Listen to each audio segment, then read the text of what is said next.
চট্টগ্রাম বিশ্ববিদ্যালয় কেন্দ্রীয় মন্দির উদ্বোধন উপলক্ষে আজকে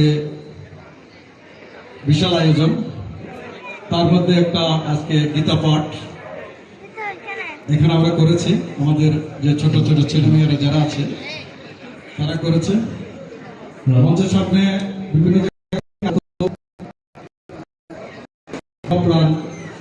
আপনাদের অভিনন্দন, শ্রদ্ধা, ভালোবাসা জানাই। সাথে বিগত 9 বছর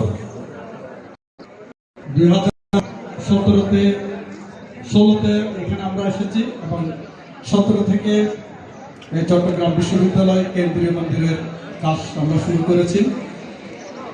আমার সাথে যারা ছিলেন এখানে চট্টগ্রাম বিশ্ববিদ্যালয়ের যে প্রফেসর স্যাররা 7-8 জন আমার সাথে শুরু থেকে শেষ পর্যন্ত তাদের অক্লান্ত পরিশ্রম আজকে আপনারা এই মন্দিরটা দেখছেন।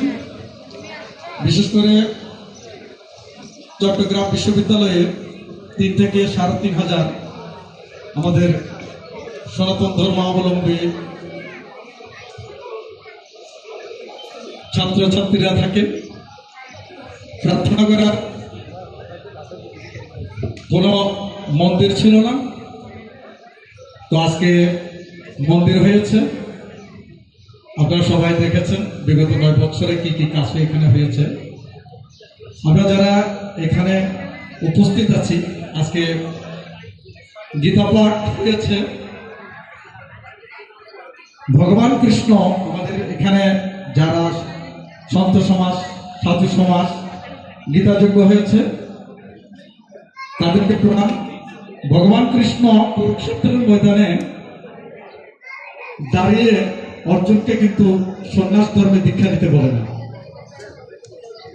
ভগবান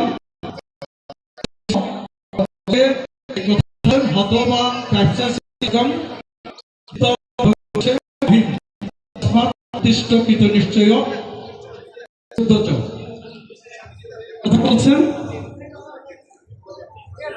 ময়দানে থেকে একজন সাধু সন্ত সাধারণ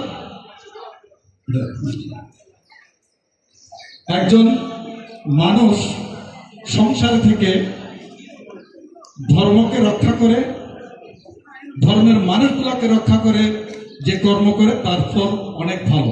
এনি যে যুদ্ধ যদি পরাজয় হয় মৃত্যুবরণ করে স্বর্গ আছে, ভগবান কৃষ্ণ কথাটা বলছেন। আর যদি যুদ্ধ জয়লাভ হয় সিংহাসন অর্জনের জন্য অপেক্ষা করতেছে। তো আমরা গীতা পড়ি, আমাদের ছেলে মেয়ে আছে, গীতাকে অন্তরে ধারণ করতে হবে। পড়ার পরে ভগবান কৃষ্ণ যে কথাগুলো বলছেন এটা অন্তরে ধারণ করতে হবে। আমরা যে ধর্মের বর্তমান যে সনাতন সমাজে আমরা ধর্ম নিয়ে বেশি বাড়াবাড়ি করি, ধর্ম নিয়ে বেশি মতভেদ পথভেদ, এই যে বিভিন্ন জায়গায় নিজস্ব মতভেদ, নিজস্ব পথ। ভগবান কৃষ্ণ কিন্তু গীতার মধ্যে এত কোনো কথা বলেন না। ভগবান কৃষ্ণ গীতায় যে ভক্তি মার্গ, আমরা যে ভক্তির লক্ষণ কথা বলেছেন।